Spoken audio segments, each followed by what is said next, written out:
बिस्मिल्लाहिर्रहमानिर्रहीम। अस्सलाम वालेकुम।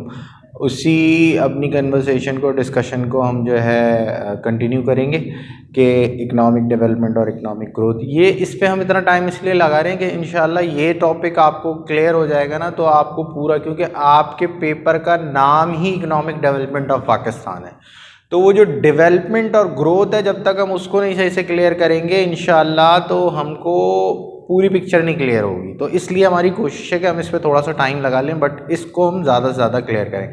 अच्छा, हम ये बात डिस्कस कर रहे थे कि हर कंट्री की ये एक पॉलिसी होती है, डेवलपिंग कंट्री जो लाइक पाकिस्तान है, क्योंकि हम इकोनॉमिक डेवलपमेंट ऑफ पाकिस्तान या इकोनॉमी ऑफ पाकिस्तान पढ़ रहे हैं, तो उसकी ये कोशिश होती है कि आपके मुल्क में अपनी फैक्ट्रीज काम करें, आप इंपोर्ट चीज़ें नहीं करें। जब आप कोई चीज़ इंपोर्ट करते हैं तो उस इंपोर्ट करने का सबसे बड़ा नुकसान क्या होता है कि आपके अपने मुल्क के अंदर एम्प्लॉयमेंट ख़त्म हो जाती है, अनएम्प्लॉयमेंट बढ़ जाती है, लोगों की पर कैपिटल इनकम इंक्रीज़ नहीं होती। वो क्यों नहीं होती कि देखें, अभी आप पहले बहुत सारे हमारे जो फ़ैन हैं, जो अगर हमें GFC फ़ैन या डिफरेंट फ़ैन है, ये कहाँ बनते थे? ये गुजरांवाला में बनते थे ना। गुजरांवाला के अंदर बहुत सारी ये फ़ैन्स की फैक्ट्री लगी हुई थी। अब वो क्या होता है कि जब एक फैक्ट्री गुजरांवाला में काम कर रही है, उस काम करने से क्या होगा? उस काम करने से ये होगा कि लोगों के गुजरांवाला के जो फैक्ट्री के आसपास के लोग हैं उनको एम्प्लॉयमेंट मिलेगी।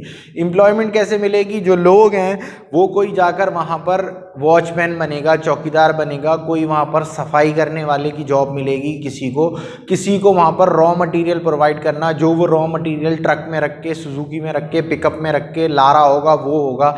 कोई आदमी को वहाँ पर एज ए लेबर काम करेगा, जो कटिंग करेगा, जो प्रेसिंग करेगा, जो कोई भी कलर करने वाला काम करेगा।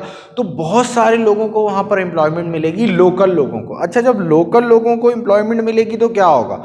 जब लोकल लोगों को वहाँ पर एम्प्लॉयमेंट मिलेगी, रोज़गार मिलेगा, तो उनको एंड ऑफ द मंथ क्या होगा, या हर वीक के बाद क्या होगा? उनको सैलरी मिलेगी। अब वो सैलरी से क्या करेंगे? जब इंसान को, आदमी को या किसी खातून को पैसे मिलेंगे, सैलरी मिलेगी, तो सबसे पहले वो अपने घर के ग्रॉसरी आइटम खरीदेगी या खरीदेगा। वो क्या करेगा? वो आटा खरीदेगा अपने घर के लिए, बच्चों के लिए, घी खरीदेगा, चीनी खरीदेगा, डिफरेंट चीज़ें। अब जब वो आटा खरीदेगा तो आटे की डिमांड बढ़ जाएगी। आटा खरीदेगा तो दुकान वाला, अगर पहले उसका उस गांव के अंदर, उस शॉप के अंदर उसका 2 बोरी आटा बिक रहा था, जब वो फैक्ट्री लगेगी, लोगों को वहाँ एम्प्लॉयमेंट मिलेगी, लोग आटा ज़्यादा लेंगे, चीनी ज़्यादा लेंगे, घी ज़्यादा लेंगे, तो क्या हो जाएगा? आटे की डिमांड बढ़ जाएगी, चीनी की डिमांड बढ़ जाएगी, घी की डिमांड बढ़ जाएगी। वो जो शॉप वाला है वो भी एक बंदा ज़्यादा रख लेगा, उधर भी एम्प्लॉयमेंट क्रिएट होगी। फिर क्या होगा कि जब दुकान वाला क्या करेगा? होलसेलर के पास जाएगा, कि होलसेलर से कहेगा कि भाई हमारे यहाँ आटे की डिमांड, चीनी की डिमांड और डिफरेंट चीज़ों की डिमांड बढ़ गई। इवन जब उसके पास पैसे आएगा वो अपने बच्चों को देगा, उसके बच्चे स्पेंड करेंगे, तो जो बच्चे चीज़ें लेते हैं उनकी डिमांड बढ़ जाएगी। तो वो जो बच्चों की चीज़ें जहाँ जहाँ बनती हैं वहाँ डिमांड बढ़ेगी, तो वहाँ पर भी लोगों को क्या होगा? एम्प्लॉयमेंट इंक्रीज होगी। होलसेलर ज़्यादा बंदे एम्प्लॉय करेगा क्योंकि अब उसका बिजनेस चलने लगेगा, और जब उसका बिजनेस चलने लगेगा तो होलसेलर क्या करेगा? मैन्युफैक्चरर को बोलेगा कि यार अब हमारे यहाँ जो पहले हमारी एक पर्टिकुलर यूनिट की सेल्स होती थी, अब वो सेल्स बढ़ गई है, तो मैन्युफैक्चरर क्या करेगा? मैन्युफैक्चरर अपने बिजनेस को बढ़ाएगा। जब मैन्युफैक्चरर अपने बिजनेस को बढ़ाएगा तो मैन्युफैक्चरर भी लोगों को क्या करेगा? एम्प्लॉय रखेगा, लोगों को रोजगार मिलेगा। फिर क्या होगा? ये डिमांड मजीद बढ़ेगी। फिर मैन्युफैक्चर क्या करेगा? फार्मर को कहेगा कि अब डिमांड बढ़ गई। पहले फार्मर उतनी कल्टीवेशन नहीं करता था, उसकी उतनी क्रॉप्स नहीं होती थी, तो फिर क्या होगा कि फार्मर की जब डिमांड बढ़ेगी तो फार्मर ज़्यादा लोगों को अपनी फार्मिंग में एंगेज करेगा, वहाँ लोगों को एम्प्लॉयमेंट क्रिएट होगी। तो ऐसे करते करते ये एक पूरा साइकिल चलता है, जिससे कंट्री के अंदर जो इकोनॉमिक एक्टिविटी है वो ग्रो कर जाती है। और ये हुआ कहाँ से स्टार्ट? ये हुआ वहाँ से स्टार्ट जहाँ से आपको गुजरांवाला के अंदर जाके जहाँ फैक्ट्री लगी, वो फैक्ट्री लगने से उधर सराउंडिंग के लोगों को एम्प्लॉयमेंट मिली। फिर वो शॉप वाले ने लोगों को एम्प्लॉयमेंट दी, शॉप की डिमांड बढ़ गई, उसने होलसेलर से ज़्यादा चीज़ें डिमांड की, होलसेलर के यहाँ एम्प्लॉयमेंट क्रिएट हुई, होलसेलर ने मैन्युफैक्चरर से ज़्यादा डिमांड की, तो मैन्युफैक्चरर ने ज़्यादा लोगों को एम्प्लॉयमेंट क्रिएट की। मैन्युफैक्चरर ने फार्मर को इन्फॉर्म किया कि भाई अब आटे की डिमांड बढ़ गई, तो तुम ज़्यादा गंदम जो है काश्त करो, ज़्यादा गन्ना काश्त करो, जिससे शुगर केन होगा और फिर जिससे चीनी डेवलप होगी और चीनी बनेगी। तो इस तरह से एक पूरा साइकिल चलता है और पूरा साइकिल चलने में क्या होता है, इकोनॉमिक एक्टिविटी ग्रो कर जाती है, लोगों को एम्प्लॉयमेंट मिलती है। जब लोगों को एम्प्लॉयमेंट मिलेगी तो उनके पास क्या आएगा, उनके पास पैसा आएगा। जब उनके पास पैसा आएगा तो वो पैसे को स्पेंड करेंगे। तो जितना ज़्यादा पैसा स्पेंड करते हैं उतनी ज़्यादा इकोनॉमी ग्रो होती है। अगर आप अपना, सारे अमीर लोग अपना पैसा सेव कर लें, वो कोई फैक्ट्री नहीं लगाएं, वो कोई बिजनेस नहीं करें, तो सेव करने से क्या होगा, पैसा नहीं बढ़ेगा, उनका पैसा उतना का उतना ही रहेगा, क्योंकि इकोनॉमिक एक्टिविटी नहीं हो रही है। इकोनॉमिक एक्टिविटी क्या कहती है, जितनी ज़्यादा स्पेंडिंग करोगे उतना ज़्यादा अर्न करोगे। जब स्पेंडिंग करोगे तो एम्प्लॉयमेंट क्रिएट होगा, एम्प्लॉयमेंट क्रिएट होगा तो बिजनेस एक्टिविटी आएगी, बिजनेस एक्टिविटी आएगी तो आपकी हर चीज़ बूम करेगी, लोगों का लिविंग स्टैंडर्ड भी इंक्रीज हो जाएगा। तो इधर बेसिक क्या है कि हर डेवलपिंग कंट्री का प्रॉब्लम ये होता है कि उसके मुल्क से चीज़ें मैन्युफैक्चर नहीं हो रही होती। हमारे यहाँ का सबसे बड़ा प्रॉब्लम ये है कि या तो हमारा फार्मिंग का जो यानी कि सेक्टर है, एक सर्विसेज सेक्टर होता है इकोनॉमी में,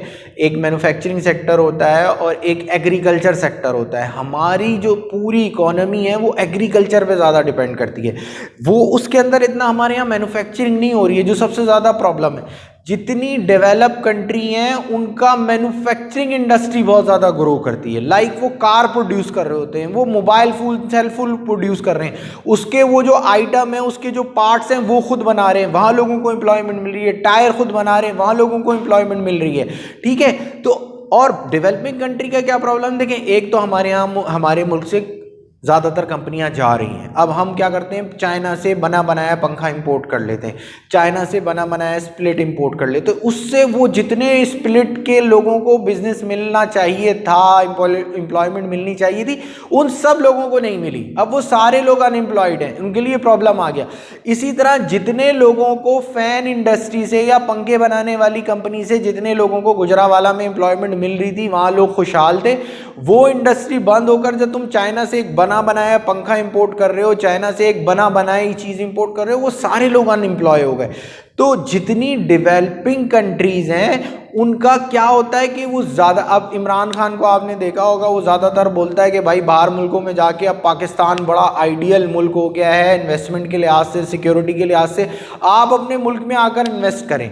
वो ये बात क्यों कर रहा है बार बार, क्योंकि मुल्क के अंदर रहने वाले लोगों के पास पैसा नहीं है, ना वो अपनी इंडस्ट्रीज़ में लगा रहे हैं। जब तक, अब उन्होंने जो भी बात कही कि हम इतने लाख एम्प्लॉयमेंट क्रिएट कर देंगे, वो उतने लाख एम्प्लॉयमेंट कैसे क्रिएट करेंगे जब तक इन्वेस्टमेंट नहीं होगी। अब यहाँ का इन्वेस्टर ने, जब पाकिस्तान के हालात ख़राब हुए तो मोस्टली इन्वेस्टर ने, जब टैक्स ज़्यादा लगते हैं, जब पॉलिटिकल क्या कहते हैं उसको, पॉलिटिकल स्टेबिलिटी नहीं आती, पॉलिटिकल ज़्यादातर फौजी गवर्नमेंट्स आती हैं और बार बार इलेक्शन पूरा अपना टेन्योर पूरा नहीं करती पॉलिटिकल गवर्नमेंट, तो वो पॉलिटिकल इनस्टेबिलिटी कहलाती है। तो उस वजह से जो मल्टीनेशनल कंपनीज होती हैं वो क्या करती हैं, फिर वो अपना पैसा लेकर ऐसी कंट्रीज़ में जाती हैं जहाँ पर उनको पॉलिटिकल स्टेबिलिटी मिले, जहाँ पर उनको लॉ एंड ऑर्डर सिचुएशन मिले, जहाँ पर उनको टैक्स रिलीफ मिले, वो वहाँ जाके इन्वेस्ट करती हैं। अब बहुत सारे लोग चाइना में, सारी कंपनियाँ पहले देखें आप, mobile phone made in Hungary आता था, मेड इन फलाना आता था। अभी कोरोना से पहले हर चीज़ made in made in China आने लगी। मेड इन चाइना क्यों? वहाँ लेबर चीप है, उनकी लॉ एंड रेगुलेशन जो है बाहर की कंट्रीज़ के लिए उन्होंने बड़े जो है फ्लेक्सिबल बना दिए, उनको रिलीफ दिया। इस वजह से कंपनी वहाँ चली गई। जब कंपनी वहाँ चली गई तो लोगों को, वहाँ के लोकल लोगों को एम्प्लॉयमेंट मिली, लोगों को एम्प्लॉयमेंट मिली। तो आज पूरी दुनिया में, कोरोना से पहले चाइना की प्रोडक्शन सारी दुनिया में बहुत ज़्यादा थी। चाइना ने अपनी प्रोडक्ट से सारी दुनिया को कैप्चर कर लिया। उनके लोगों के पास एम्प्लॉयमेंट थी। वो क्यों थी? क्योंकि वहाँ पर कंपनियाँ बहुत ज़्यादा थी। हमारे यहाँ क्या है कि ना तो हमारे पास बाहर की कंपनियां आ रही हैं और ना हमारे यहाँ लोकल अपने लोग भी यहाँ पर से अपनी कंपनियां, अपनी इन्वेस्टमेंट निकाल रहे हैं। तो इस पूरे सिनेरियो को समझाने का मकसद ये है कि मुल्क के अंदर एम्प्लॉयमेंट का जनरेट होना बेसिक है, मुल्क के अंदर इन्वेस्टमेंट का आना बेसिक है। जब इन्वेस्टमेंट आएंगे तो फैक्ट्रीज़ और इंडस्ट्रीज़ लगेंगी, इंडस्ट्रीज़ और फैक्ट्रीज़ लगेंगी तो मुल्क के अंदर एम्प्लॉयमेंट क्रिएट होगी, मुल्क के अंदर एम्प्लॉयमेंट क्रिएट होगी तो लोगों का लिविंग स्टैंडर्ड बढ़ेगा, उनकी बेसिक नीड्स पूरी होंगी। तो इसको हमें समझना ज़रूरी है कि ये नहीं कि सिर्फ एक कंपनी के उठ जाने से क्या प्रॉब्लम होता है। अगर हम एक बना बनाया, हमें बाहर बाहर से अच्छी गाड़ी मिल रही है, टोयोटा इंपोर्टेड कार अच्छी है, तो उसको हमें परचेस करने से क्या प्रॉब्लम है भाई? उसको परचेस करने से ये प्रॉब्लम है कि तुम्हारी अपनी जो इंडस्ट्री, कार इंडस्ट्री है, वो पूरी की पूरी ख़त्म हो गई। जब वो पूरी पूरी ख़त्म हो गई तो वहाँ पर अनएम्प्लॉयमेंट आएगी, अनएम्प्लॉयमेंट आएगी, उसका अल्टीमेट इफेक्ट लोगों पे आएगा। लोगों के पास जॉब्स नहीं होंगी तो फिर वो क्रिमिनल एक्टिविटीज़ की तरफ जाएंगे। जैसे हमारे पाकिस्तान में स्नैचिंग बहुत है, ये है बहुत ज़्यादा है। वो क्यों है? कि लोगों के पास एम्प्लॉयमेंट नहीं है। बात समझ में आ रही है आपके? तो इंशाल्लाह इसको ही हम कंटिन्यू करते हैं अपने नेक्स्ट लेक्चर में। Thank you so much, thank you so much. अस्सलाम वालेकुम।